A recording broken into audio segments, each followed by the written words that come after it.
And just to kind of get started,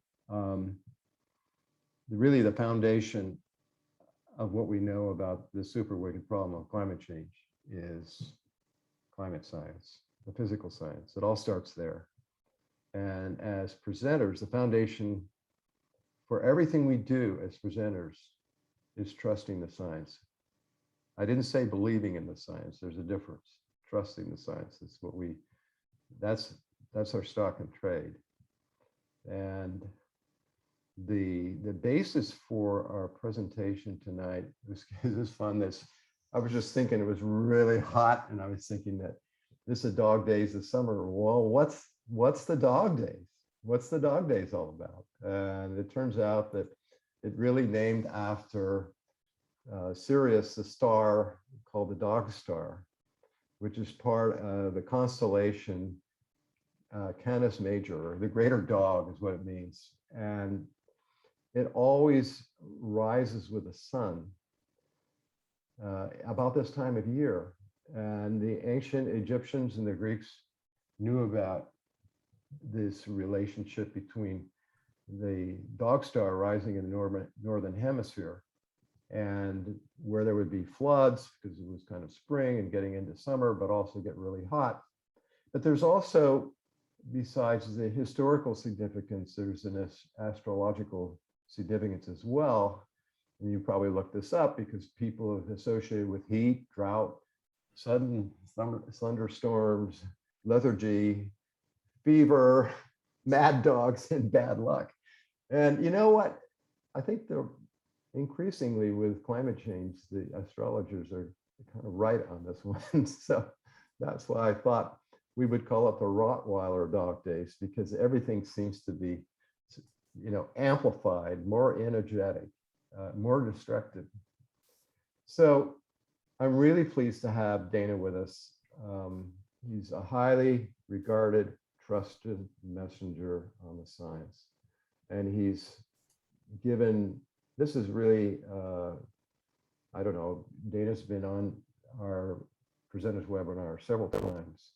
And it really helps us understand the latest developments that have occurred. One of which is, of course, the release of the physical basis for the sixth assessment report, the Intergovernmental Panel on Climate Change. So there's a lot that's coming to fore, even as we try to navigate our way through these severe weather events. So let me introduce Dana. He's an environmental scientist, a climate journalist.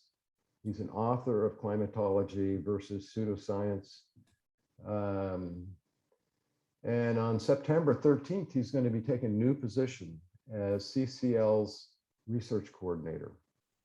And he's published over 10 peer-reviewed studies relating to climate change. He's been writing on the subject since 2010, and outlets some Skeptical Science, great site, The Guardian, and mostly for the Yale Climate Connections. And we all routinely refer to all of these. He's also a member of the CCL chapter in Sacramento, and has been a member of CCL for a decade and leads CCL science policy team. Wow, okay. So Dana, I'm going to turn this over to you. Really, we're all looking forward and love to hear about what you have to say. All right, thanks, David. So we are mostly going to be talking about the latest IPCC report tonight and kind of what the take-home points are, what we can say based on that report. Quick slide on my background, but Dave covered most of it. As he said, I'll be the new research coordinator for CCL in about 2.5 weeks. So that'll be interesting. I may be more involved with you guys in the presenters group at that point. We'll see what comes of that. And yeah, I'm in the CCL Sacramento chapter, and I'm the CCL National Science Team lead too. Okay, so one key point from the latest IPCC report is something that we've known for a while, but they kind of said it with more confidence, and it's something that most people don't realize, which is that humans are responsible for all the global warming basically since the Industrial Revolution, since the late 1800s. Oops. So in the report, their estimate was that global temperatures have risen about 1.1 degrees Celsius since the late 1800s through 2020. And they estimated that humans are responsible for, best estimate is about 1.1 degrees Celsius of global warming since 1850. So basically 100% of the global warming over that period. And then they also looked at natural factors like volcanic eruptions, solar activity, orbital cycles of the Earth around the sun, things like that. And their estimate was that those factors since 1850 have had a very small impact on global temperatures, maybe a slight cooling or a slight warming, plus or minus 10% of the amount of warming that we've seen, but most likely roughly zero net impact on global temperatures since 1850. So people will often say, so one thing they say is climate always changes naturally, which the inference is that the current climate change could be natural, or they'll say, well, yeah, humans are causing some global warming, but some of it's probably natural too.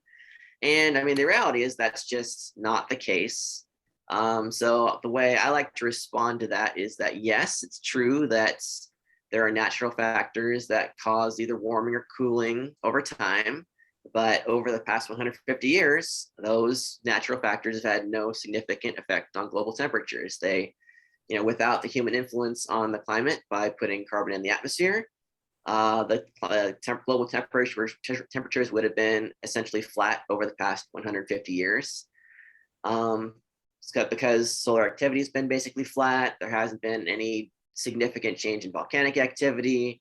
We're in a phase of the Earth's orbital cycles around the sun that is a very stable part of that cycle. And so there's just, over the past 150 years, there's just been no significant natural effect. It's been all humans causing global warming. So another big thing that the IPCC report talked about is how climate change is worsening extreme weather. So as a general rule, climate change generally makes extreme heat, drought, wildfires, precipitation, floods, and hurricanes worse. But you do have to be careful because, the way these various impacts are changing varies depending on what region you're looking at. So there are some that you can make generalizations about, which are basically extreme heat and extreme precipitation. Those generally are getting worse everywhere, and we'll talk about why and how we know that. On the other hand, droughts, wildfires, floods, and hurricanes, those are changing in different ways in different regions. And so you just have to be careful not to make too gross of generalizations about these because it depends specifically on what region you are talking about. So yeah, we'll talk about that a little bit more here too and go into the details.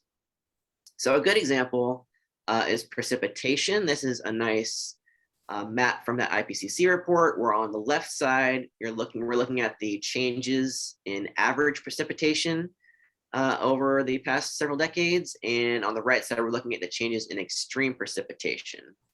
And so on the left side, you can see, so basically the yellow-brown is places where the precipitation is decreased, so they're getting drier.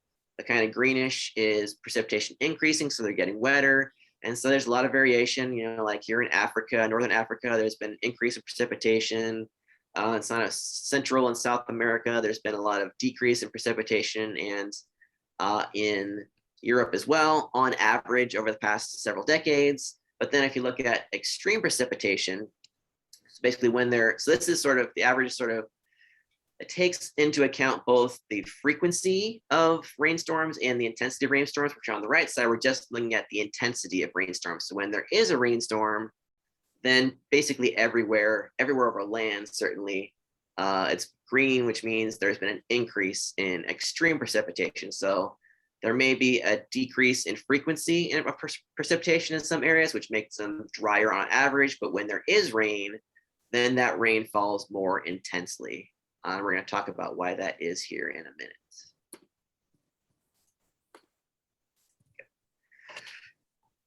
So some examples that we've seen just over the past several months, just this summer, we've seen a lot of examples of these extreme events playing out all over the world. So there's been, in the past few months, there's been flooding in 40 different countries. The UK, Russia, and Germany, in just a few hours or a few days, they got a month's worth of rain in various rain events. In Germany, there was a big flooding event where several hundred people died. There was just a study, it's called an attribution study, a rapid attribution study that just came out to determine the human role in that particular events. And basically they found that it was made much more likely due to human caused global warming, specifically the flooding in Germany. In China, there was an even more intense event where in 3 days, they got 2 feet of rain, which is basically a full year's worth of rain falling in 3 days in one region in China. The heaviest rain they've seen in over 1,000 years. So that was pretty crazy. We saw London and New York, the subways were flooding, which are good examples of impacts on infrastructure from intensified extreme weather from climate change. Wildfires, we saw some big ones in Siberia, Turkey. We're seeing them in California right now, in Oregon.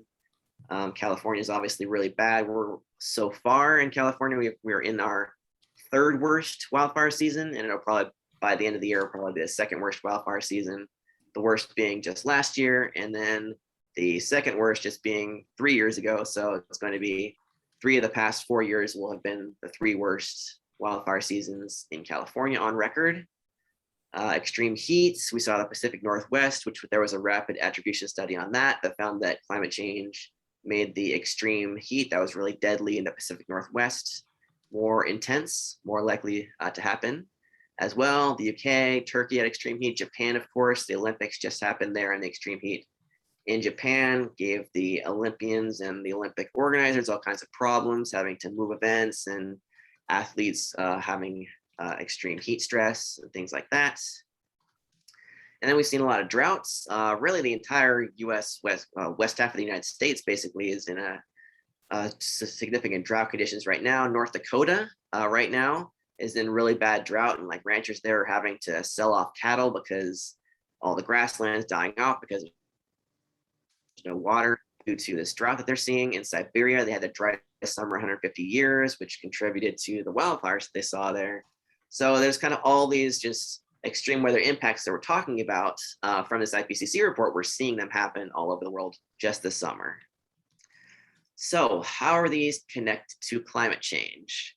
So one key connection is that when you have higher temperatures due to the increased greenhouse effect, due to burning fossil fuels and putting carbon dioxide in the atmosphere, you have temperatures rise, and that evaporates more water from the soil.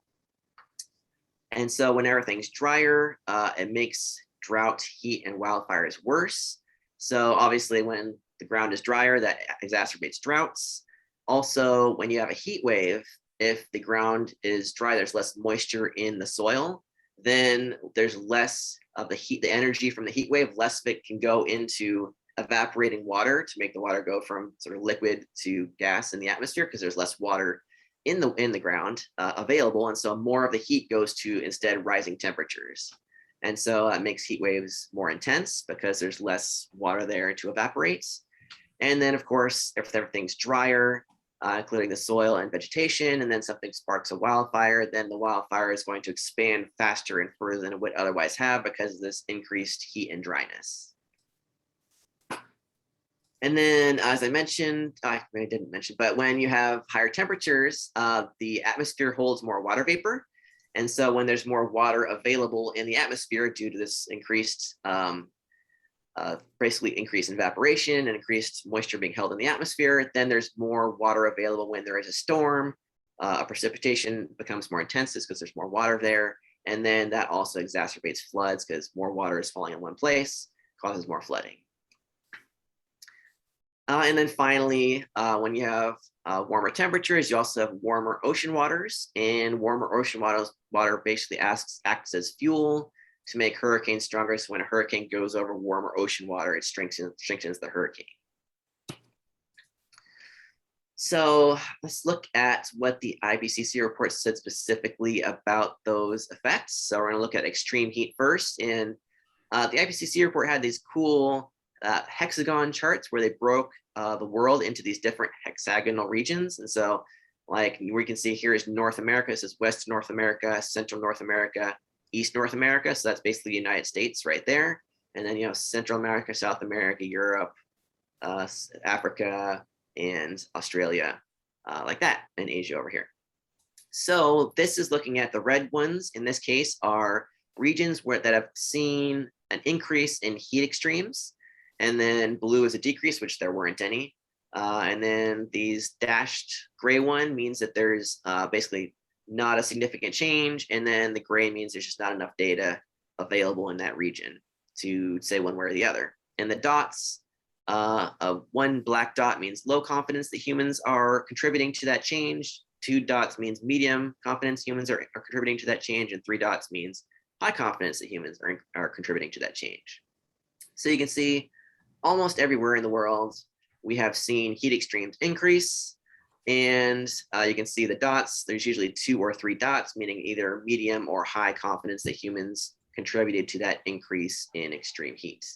There's one interesting exception that's actually in the United States, kind of mostly in the southern states. We call it the warming hole, because it's a region where for some reason, and scientists aren't sure exactly why, there may be several contributing factors, but for some reason, mostly in the southern United States, there hasn't been actually an increase in average global temperatures or in extreme heat. And so it's kind of a little bit of a puzzle that scientists are trying to figure out. We don't know if it's going to last. At some point, it'll probably change and they'll start to see warming. But that's kind of an exception to the rule, whereas basically everywhere else in the world, we have seen an increase in extreme heat, and scientists are confident that humans are responsible. So the IPCC report also had this nice chart looking at how extremes have changed and will change in the future. And so this one, starting from this left column, this is basically looking at what was a 1 in 50 year extreme heat event in the late 1800s. So back then it was happening once per 50 years. And then right now we're at about 1 degree Celsius global warming. So that's the present. So now what was a 1 per 50 year event is now happening once per decade. And so what used to be 150 years ago, a pretty extreme heat event is now happening 5 times more likely. Now it's a once per decade. So it's much less rare than it used to be. Basically, these extreme heat events happen frequently. If we get to 1.5 degrees, then that same heat event will happen once per 6 years. If we get to 2 degrees, it'll happen once per 4 years. And if we get to 4 degrees, which is like a really catastrophic level of the warming, once per 1.3 years. So basically will happen almost every year. So what used to be like a really severe heat wave that only happened twice per century, if we get to 4 degrees, will basically be happening every year, and it'll basically be the new normal. And right now it's already happening pretty frequently once per decade, what used to be a very infrequent heat wave. So extreme heat is a really clear consequence of global warming, that you get worse heat waves. So then we got a similar chart for precipitation, extreme precipitation. So here a green shows a region that has so far seen increased extreme precipitation. A yellow is a decrease, which there weren't any regions around the world that have seen a decrease. There are some regions where there's basically doesn't seem to be any significant change, and then a bunch of regions where there's just not enough data to say one way or the other. So you can see there's been a lot of different regions that have already seen increases in extreme precipitation. Most of them they're like the 1 dot, meaning that we're not very confident that humans are responsible, just because weather is very variable. There's a lot of factors that play a role, so it's hard to pin down all the factors that are contributing. But there are a couple exceptions, and one of them is actually in the Midwest, the central United States. So in the Midwest, we have seen already an increase in extreme precipitation. Scientists have a medium, so fairly good confidence that human-caused climate change is playing a significant role in that increased precipitation in the US Midwest. And actually, I think it was just yesterday, the New York Times published an article with this nice map using data from NOAA, and this is just showing the change in average precipitation across the United States over the past 30 years. So you can see it's kind of interesting. There's basically like a cut right across the middle of the United States, where everything on the west half of the United States is generally seen a decrease in precipitation, so everything's getting drier, and pretty much everything in the eastern half of the United States has seen an increase in precipitation over the past 30 years, especially the Midwest and kind of the Northeast, the New England states. So yeah, that's very consistent with what the IPCC report found, that we're seeing this increase in precipitation, extreme precipitation in the Midwest. They also zoomed out to a global scale. So again, you can see the eastern half of the United States has seen over the past 30 years this increase in precipitation. The west half is drier, but there's a lot of variability around the world. Most of Africa has seen a decrease, so Africa has become drier. Australia is kind of split in half too. There's a lot of mixed changes in South America too, but that's just so far what's happened, whereas what's going to happen in the future is a different story. So they have that same chart of extreme precipitation events to look at what's going to happen in the future. So this first one is a once per decade, so a pretty severe, relatively infrequent extreme precipitation event in the late 1800s. And if we look at the present, it becomes a once per 8-year event, so it's a little more frequent. If we get to 1.5 degrees global warming, it's 1 per 7-year events. If we get to 2 degrees, it's about a 1 per 6-year event. And if we get to 4 degrees global warming, that kind of really bad catastrophic level becomes that what used to be a once per decade extreme precipitation event becomes a once per 4-year extreme precipitation event. So extreme precipitation it's not as big of a change as we saw with extreme heat. So it's more of a gradual thing. So there's this relationship that for each 1 degree Celsius warming we see, we get a roughly 7% increase in the amount of water vapor in the atmosphere. So it's not as severe of a change as extreme heat, but it is still an increase overall in the amount of water vapor in the atmosphere. So it's an increase in the amount of rain falling in these extreme precipitation events. And so they become more and more frequent as we're seeing. And then the next one they looked at was extreme droughts. And so similar thing, the yellow means the area seen over the past decades since the 50s, an increase in droughts. The green is a decrease in droughts. There was one region in northern Australia has actually seen a decrease in droughts, probably because they're getting more precipitation there. But most regions have seen either an increase in droughts or no significant change in changes in the intensity of droughts. And this is basically this type of drought that they're looking at is basically an increase of the dryness of the soil. It's called agricultural and ecological drought. And so there's one region that's of particular interest to us, and that's the Western North America. So it's basically the Southwest United States. For example, California has seen an increase over the past 50 years or so of droughts. And there's also medium confidence that humans have contributed significantly to that.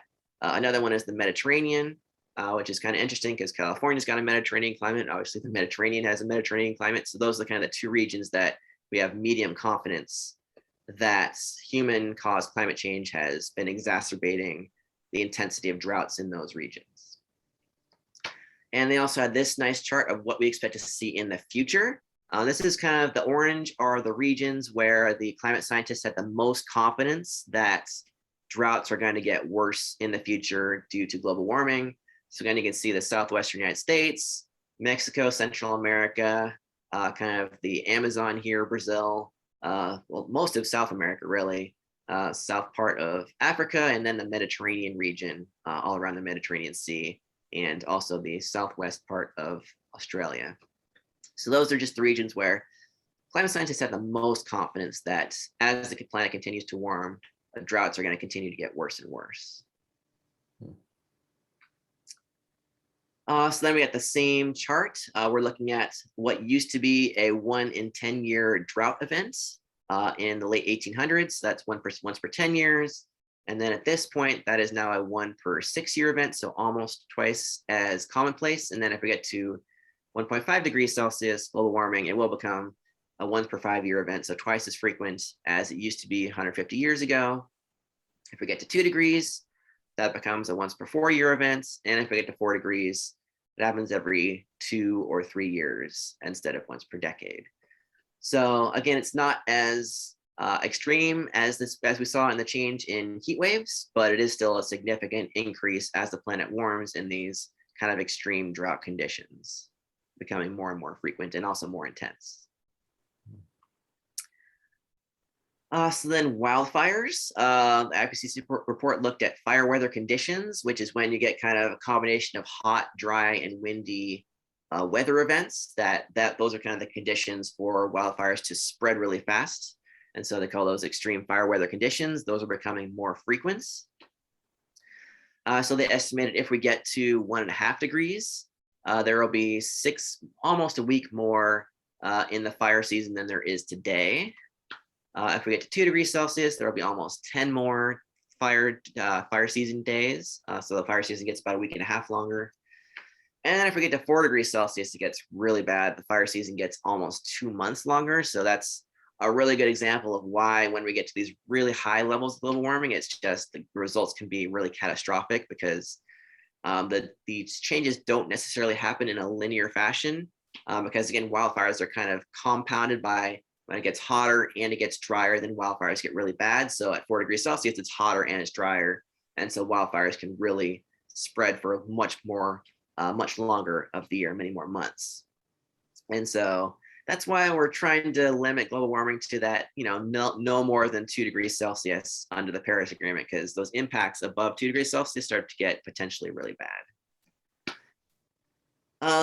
There is one kind of important point here that climate contrarians tend to exploit. So there's this quote in the IPCC report that at the global scale, the total burned area has been decreasing over the past 20 years due to human activities mostly related to changes in land use, which basically means we've been doing a lot of deforestation. And so there is less forested land available to burn. And so if you average over the planet as a whole, you can say, oh, well, wildfires have actually been, the area burned by wildfires each year has actually been decreasing because there's less land, less forested area available to burn. And so that's kind of a trick that some people will often use to kind of downplay the consequences of climate change. They'll say, oh, well, wildfires aren't getting worse on a global scale, or let's say droughts and floods aren't getting much worse on a global scale, because on a global scale, some regions are increasing in their flooding, other regions are increasing in their drought. And if you average those together, a drought plus a flood equals, they basically cancel each other out. There's no change.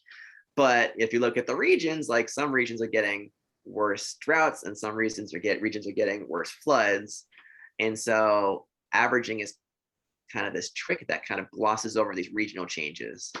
And so it's a trick that we often see. So if you see somebody, there's often like an op-ed or something where some person like Bjorn Lomborg is a good example. He'll say, well, if average over the world, there's not this big change. And so really it's not such a big deal. And so they're using this trick of averaging, which smooths out all these regional changes and misses the fact that, if you're living in California and seeing these worse droughts and worse heat waves and worse wildfires, like the fact that some other region is seeing worse flooding, that doesn't help you. It doesn't, like, we're not taking the flooding from the Midwest and using it to put out our fires, like that's not how it works. You can't just average over the planet to make these various regional impacts kind of go away. That's just not how the world works, unfortunately.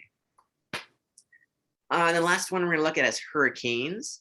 So IPCC report said it's likely the proportion of major hurricane intensities and the frequency of rapid intensification events have both increased globally over the past 40 years. So basically we're seeing more of these intense category 3, 4, 5 hurricanes. And so rapid intensification is basically when you have like a tropical storm and then it like speeds up and gets really intense over a short period of time and suddenly becomes a really intense hurricane really fast. So that's when it can become a really dangerous hurricane, and that's happening more frequently. The report also found that hurricane translation speed, which is basically the speed at which the hurricane moves across the water or the land, has slowed down over the US over the past century.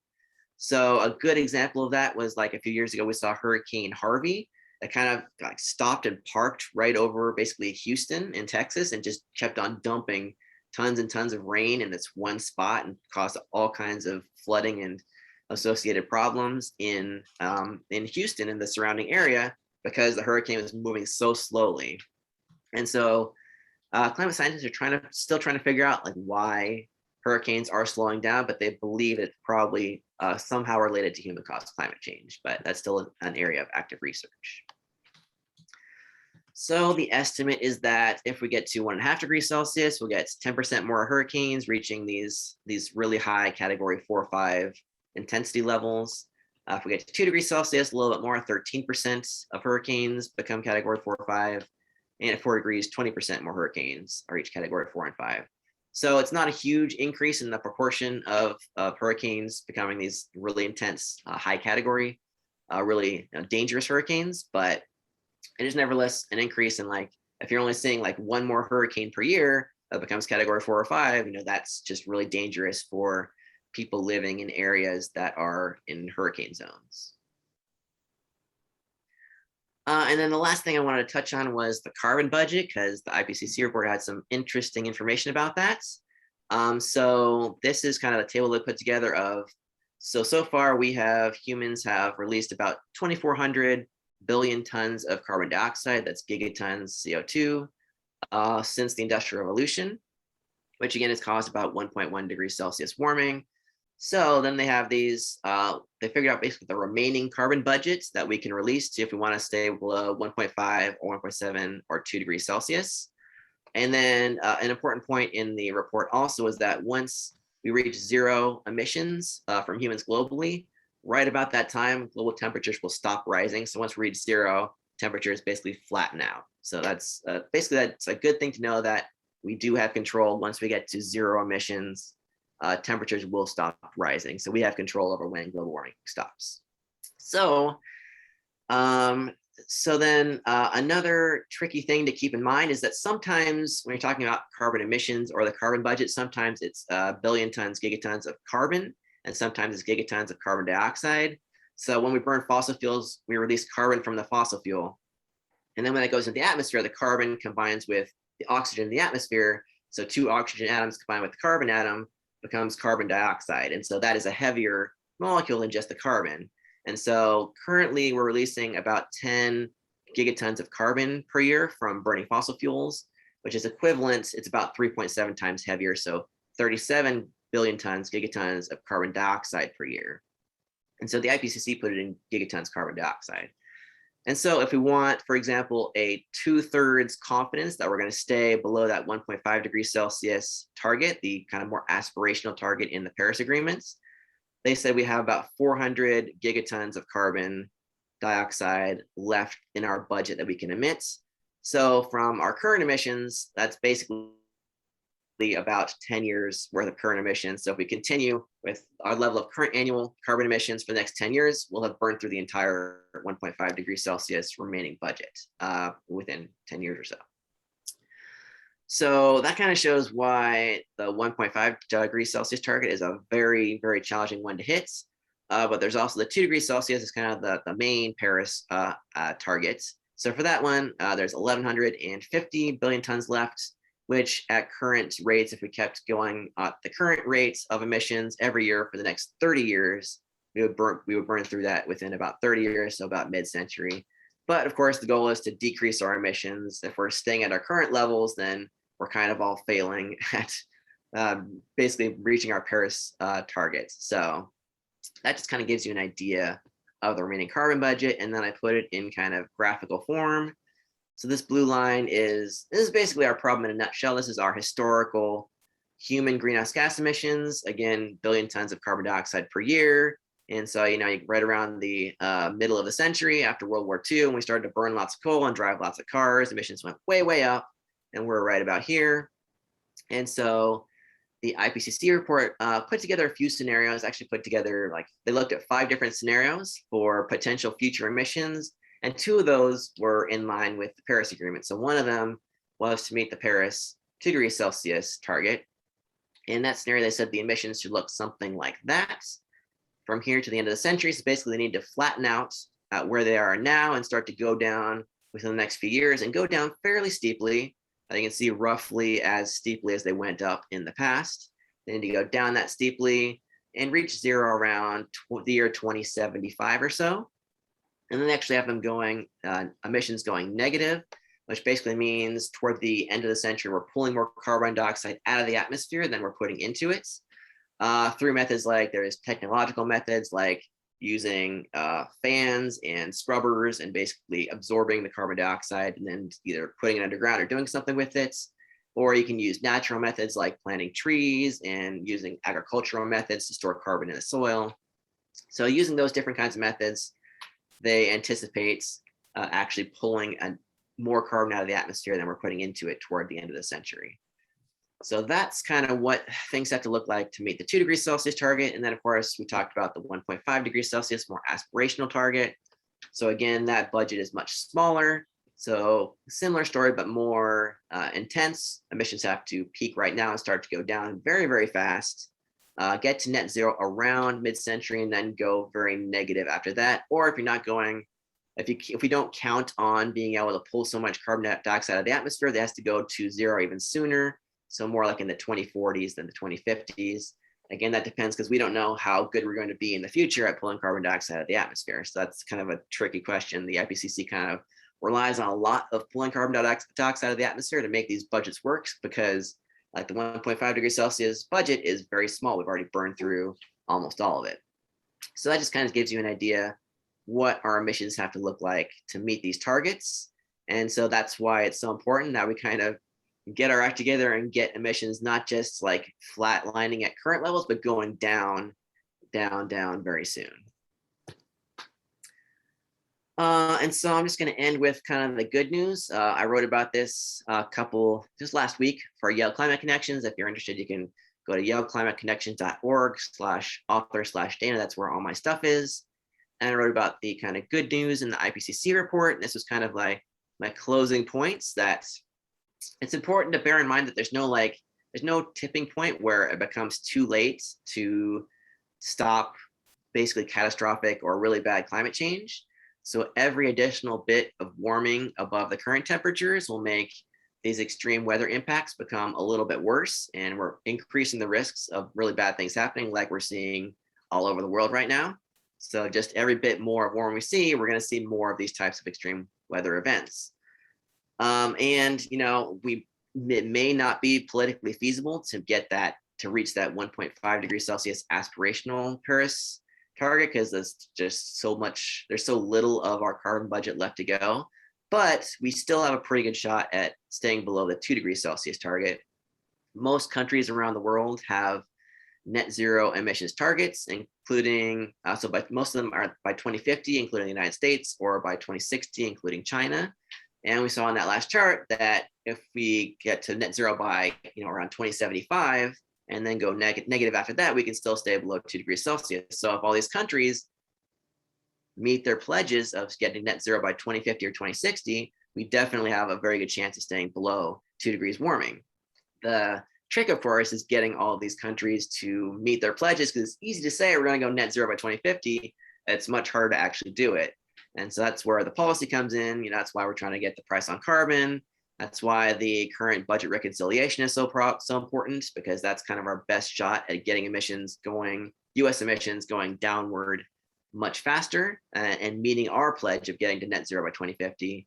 So that's why we need if we're trying to get the price of carbon in the budget reconciliation, or without that, we at least need big investments in green technologies, clean technologies, maybe a clean electricity standard. We need some big stuff, whatever it is. Ideally a price on carbon, but we definitely need some big stuff in that budget reconciliation because that is our best shot of getting ourselves on track to that net zero by 2050 that we need to meet if we're gonna get global warming below 2 degrees Celsius and meet the Paris target. So I think that's all I've got. So I'm gonna stop sharing and then maybe we can do some questions, Dave. Yeah, well, Dana, that's just excellent. I want to thank you so much for this update. And it's a little unsettling, I just have to tell you. There's a question in the chat that I wanted to run by you. It's from Mary Mokari Jones in Missoula, but she says, did the IPCC report talk about tipping points? And you might talk about what tipping points means. Anything in there about that? Yeah, so a tipping point, I think it's often a misunderstood term. That a tipping point is basically when you cross a threshold where something bad happens, like for example, you cross a threshold where you're committed to a big ice sheet melting, for example, or you're committed to a lot of carbon being released from thawing permafrost, for example. So the thing about tipping points is that for the most part, they're not like abrupt, like, oh, we hit 2 degrees, boom, here's a tipping point. It's more like a gradual thing. So like thawing permafrost is a good example that permafrost is currently thawing. It's just, it's happening as you get warmer and warmer, more and more of it thaws, and that releases more and more of the carbon trapped beneath the permafrost. So it's not something that there's like a boom immediate, like it's gonna like thaw and then all the carbon is gonna be released. It happens gradually over time.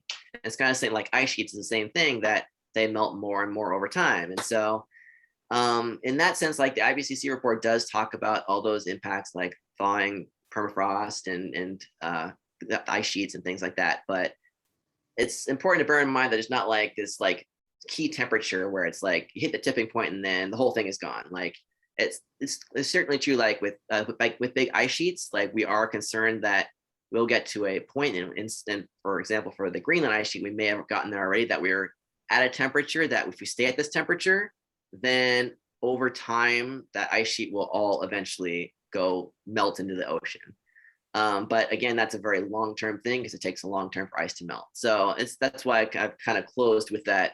There's not like a key temperature at which, like, if we pass that threshold, then we're screwed. Like, it's just the warmer we get, the more these, you can call them tipping points, are triggered, and the worse things get. But there's not like a over the cliff, like drop dead temperature. Like, it's just the less warming we can, the more warming we can prevent, the less bad it will be. Great. Christine Missick, you have your hand raised. You have a question. Yes. Yes. Thank you for talking about tipping points. Just a little bit more about the tipping points. The thing that got me alarmed about climate change a long time ago was this idea that the warming causes amplification, like the carbon being released by the methane, or the albedo changes, or the drought causing the Amazon to die, which means less carbon's absorbed. And so the thing spirals out of control. That was how I understood tipping points. And so I understand that these things happen slowly, like the thawing of permafrost and melting of ice, but I still don't understand, even if it happens slowly, how come every bit that happens doesn't cause more to happen, it cause more to happen, and then so it's kind of gets out of control. So Yeah. just a few more words about that. Thank you. Sure. So, I mean, you're sort of talking about like a runaway greenhouse effect, where you get to a point where there's like the warming is so much that there's so much, it's basically triggering so much carbon being put in the atmosphere that causes more warming, causes more greenhouse effect and more warming. And so you get into this, like they call it the runaway greenhouse effect, which is what's happening on Venus. And so the good news is that you have to get to very, very high levels of warming for that to happen. And we don't expect, like, but before we get to that, there would be some like worse consequences of things like mass extinctions and things like that. So like that is sort of we would, to get to that extreme, like worse things would happen before we get there. So it is true that the more we warm, the more the permafrost melts, the more carbon that releases into the atmosphere. But again, if we get to a point where we stop the warming by stopping our emissions, that will also stop the melting or the thawing of the permafrost, and it will stop that release of carbon. So yeah, we're not going to get to that point where it becomes like a self-perpetuating runaway effect until we get to like very, very high levels of warming. So that's the good news. And climate models, they do try to take into account all these feedback effects. So they do try to take into account, here's how much carbon is under the permafrost, here's the rate at which we expect it to thaw, and so here's the rate at which we expect warming to cause the permafrost to put carbon into the atmosphere. They do have caveats that are like, we could be underestimating some of these feedbacks, but based on our best estimates of these feedbacks, this is what our climate models say is going to happen in future warming. So when we look at those like projections of future temperatures, they do their best to take those feedbacks into effect. And it's certainly possible that they'll miss something or that some of the feedbacks will be worse than they expect, but they're doing the best that they can. Thank you very much. That helps a lot. No problem. I have another question from John Keller. You showed a graph, it was called SSP1, shared social economic pathways. I think there's 5 of them, but I remember the other assessment points was called resource concentration pathways or something like that. Can you illustrate what all those things mean? Sure. So yeah, the previous IPCC reports, when they're, so they have to basically, they have to come up with future emission scenarios that they can all agree to model, so that all the models are looking at the same potential future scenarios. And so in the past, they call those representative concentration pathways, RCPs. So basically it was like, they each of those RCPs represented a certain amount of emissions changing in the future. And then they came up with these things called SSPs, shared socioeconomic pathways, because they're trying to relate emissions to how societies are going to change in the future. So like maybe societies become more environmentally conscious and more equitable, or maybe they'll become less environmentally conscious and more kind of tyrannical and like less concerned about what the neighbors are doing and just try to like grab all the resources for themselves. And so they kind of try to take those into account in looking at what might happen with future emissions.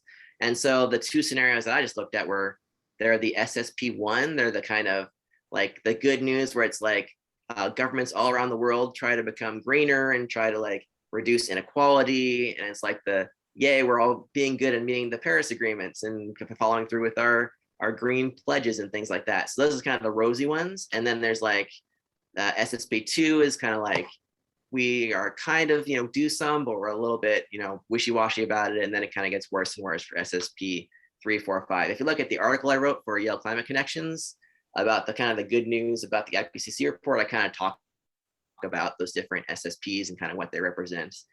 So yeah, I focused on the good news because I'm optimistic that we're gonna make some good progress toward meeting the Paris goals, and hopefully that's the case.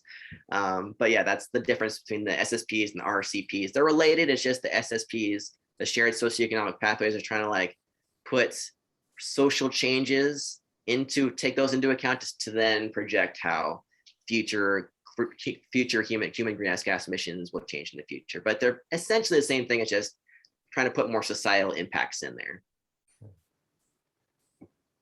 Great. Vernon, now you have your hand up. You have a question. You're on mute. Yeah. Yes, thank you. Question I had was about sea level rise. Do they project sea level rises at the various scenarios, 1.5 degrees, 2 degrees, 3 degrees, 4 degrees, the projected sea level rise for those? Yeah. So yeah, the report does have projected sea level rise under the various different scenarios. And so, I don't know the exact numbers off the top of my head, but there's something like worst case is like roughly a meter or so by the end of the century. So 3 feet, something like that by the end of the century. And, most likely it'll be less than that, but that's kind of if we follow one of those high emission scenarios. But there also is a lot of uncertainty there because we're not really sure how fast these big ice sheets are going to collapse. Like it could be that they reach so this is actually kind of a tipping point where they could collapse into the ocean faster than expected, which would cause sea levels to rise faster than expected. So there is a lot of uncertainty there, especially in the very high emission scenarios.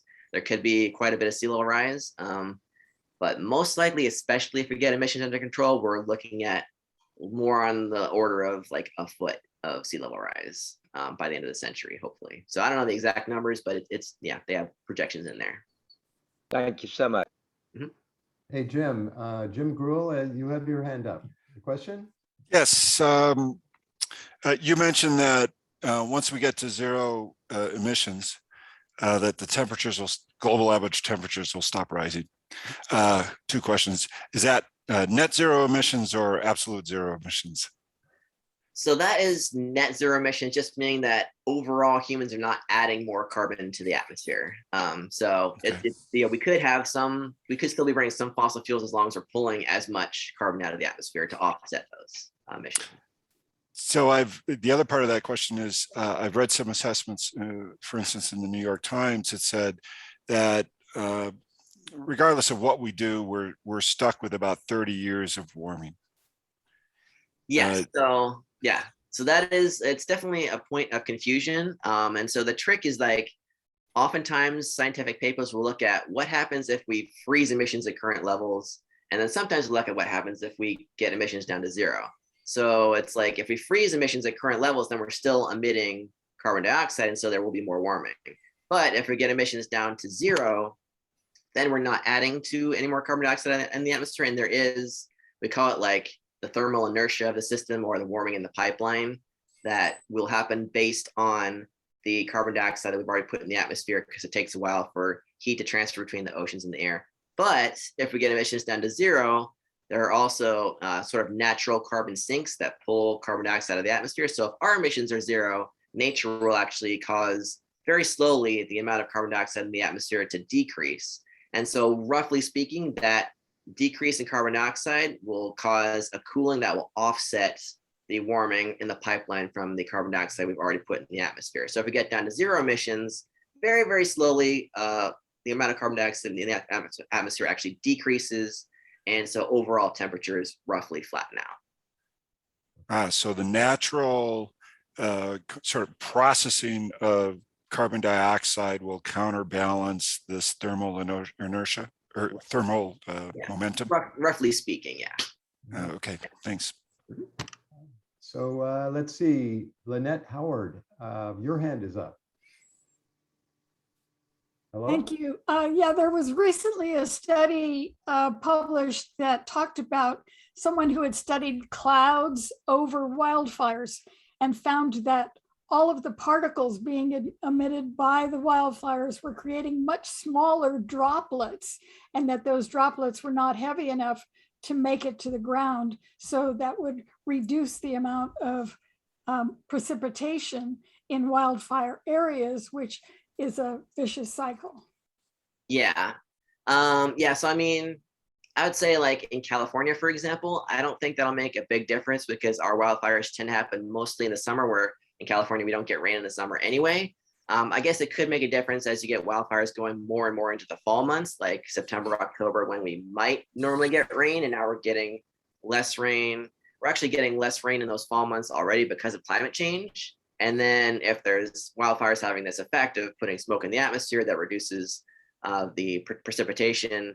So that could be like a second effect that reduces precipitation in California in the fall months. So that could be a bit of a problem, basically exacerbating our dryness and extending the wildfire season a little bit. But it's also already the fact that, I mean, California doesn't get much rain in the wildfire season anyway, and B, our dry season is already becoming longer because of climate change, which is not something I talked about tonight, but it's something that's often a topic of my talks. So yeah, it's a lot of factors are kind of working in the direction of making California's fire seasons getting worse, which as a Californian myself is not a pleasant thought, but that's the reality. Yeah. Thank you. Beth Mallow, you have a question. Yeah, I do. Excellent talk, Dana, and I'm so glad you're joining the CCL. That's great. Thanks. How do you communicate hope to, with this dire report, to not just CCL volunteers, but the general public, when, how do you take this and talk about the reality, but also get people to not be distraught by it? Yeah, I mean, that's why I always try to, so I kind of front load most of my talk with like, here's all the bad impacts going to happen. And then at the end I say, well, at the same time, like we could still meet the Paris targets, like it is still totally within our control to limit global warming to less than 2 degrees Celsius. And so thereby limit the amount by which these impacts are going to get worse. So it's still like, we still have full control over our future. And that's, to me, that's hopeful, because like it's better than the alternative. Like if we didn't have control, then throw your hands up and what are you going to do? But we do have control.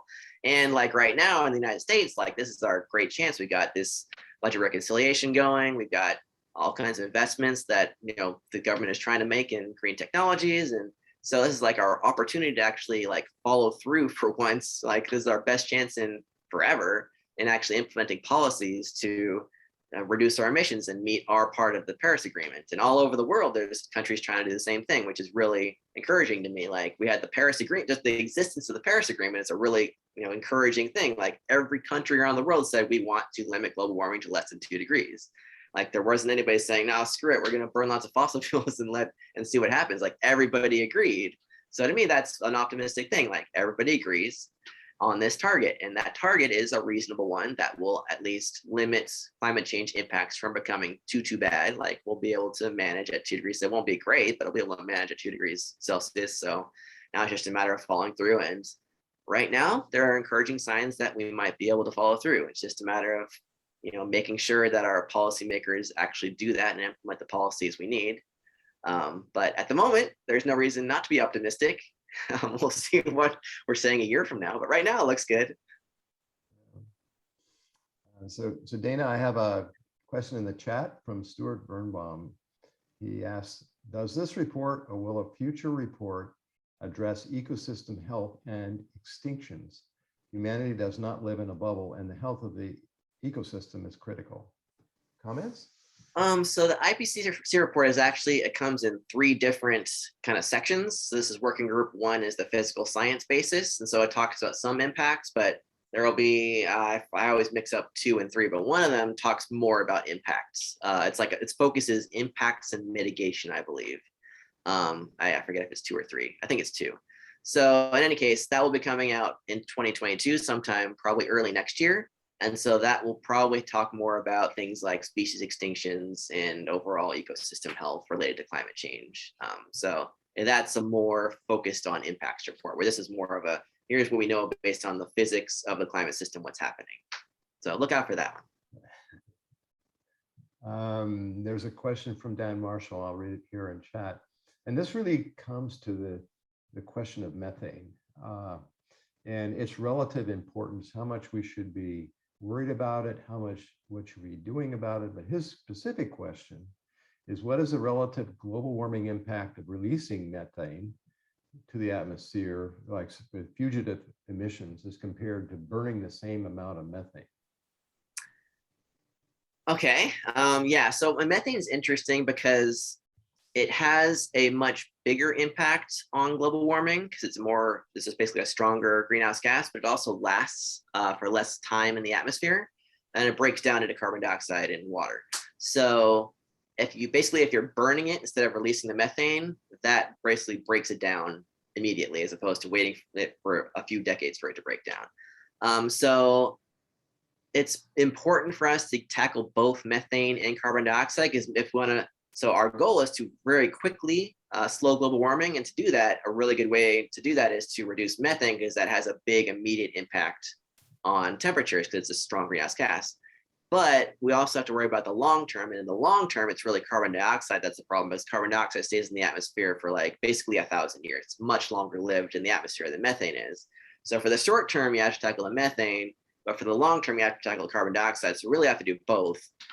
So it's kind of cool. In the budget reconciliation, it's actually already, they're planning to put a price on methane emissions, which will be really effective if they can keep that in there. So hopefully they can keep that in there and get the price on methane, and ideally also a price on carbon, but at least a price on methane would be a good start. So both are important, but in the short term, methane is very important too.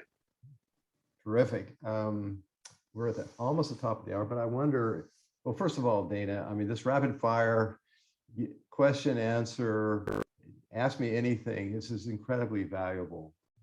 It's just, in a certain sense, it's a fire hose, but in a certain sense, it's just wonderful to hear. And these are great questions too. Yeah, that's some good ones. But I wanted to close, and if you could give me a vision of what your role is as the research coordinator for CCL, what are your hopes and what are expectations there? Yeah, so we still have to work out the details of what exactly I'm going to do, but the general gist is that I'm going to keep up with the latest climate science and policy research and then communicate it to CCL folks and potentially congressional offices and things like that. We're going to try to connect our research team more to the communications team to strengthen kind of that more communications of the science and the policy, and then potentially do more in terms of creating presentations possibly, so that you guys might be interested, might create presentations for local climate change impacts, like basically taking this, what we talked about today, and kind of putting it into individual PowerPoint slides for each region. That's kind of something I'm hoping to do, but we still have to kind of discuss with the rest of the research team and see if we all agree that that's a constructive thing to spend my time on. So we'll see, but those are kind of some of the ideas, but that's a general gist, is basically like getting the latest climate science and policy research communicated to everybody. Well, we want to cast our ballot in favor of the presentations for sure, but everything else is pretty good. Anyway, Dana, everybody, thanks so much for sharing the evening with us. This was going to be recorded, and there's already a request, Dana, for your slides, so I want to put those in. Yeah, I'll send And those to you. we also look forward to having you join us again down the road. Absolutely. I look forward to it too. All right. Okay. Thanks, everyone. Thanks for joining us. It's been a lot of fun. We're going to see you in a month. Thank you, Dana. Thanks, David. Thanks, everyone. Thanks. Thank you, Dana. Thanks, Dave. Great presentation. Thank you. This was great. Thanks. Okay. Bye now.